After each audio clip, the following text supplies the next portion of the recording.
I think there's two things that really happened. For the last 10 or so years, since around 2010, when, Facebook went public in, 2011 or 2012? But basically Yeah. somewhere around 2010 through 2012, we entered a tech bubble where there was a lot of venture capital money. There was a lot of excitement that there's these huge companies called Facebook Yeah. and Snapchat and Google, and people have made tens of billions of dollars at that point, or hundreds of billions of dollars.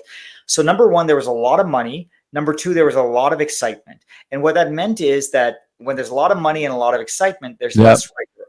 And so Yeah. there were all these venture capital firms that were throwing money at anyone who said they had a software idea. If you said you were doing tech, somebody was willing to give you money no matter how crazy your idea was. That was problem number one, that it became way too easy to get money even for dumb ideas. Okay. Uh-huh. That's number one. Number two was that even when there's good ideas, you need great execution to turn those Yeah. good ideas into reality.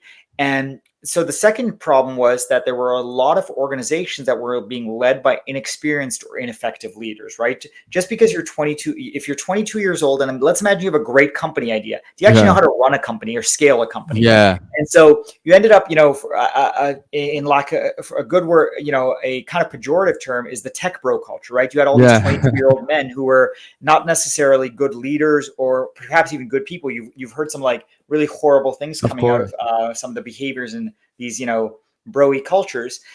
You had people who were just not skilled at building and leading companies. So a lot of bad ideas, but then also a lot of bad leaders. Mhm. Since about 2022, this has changed, right? Venture capital in 2022 dried up quite a bit. So now companies, there's kind of three things happening. Number one, a lot of those companies are going bankrupt or having layoffs because they have not been effectively managed or they were bad ideas in the first place. Yeah. Number two, venture capitalists are being much more careful about which companies they invest in, demanding product market fit, demanding profitability. And number three, there's much greater accountability for executives from their boards, from their venture capitalists, from their own employees, that these are effective managers, because the era of kind of free money in tech has gone away.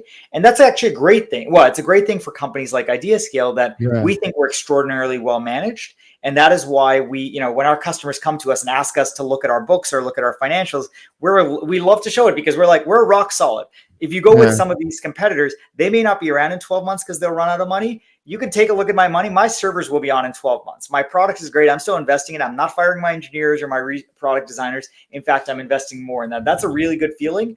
However, 5 years ago, that was a little bit more difficult because our competitors were just having unlimited amounts of money at them.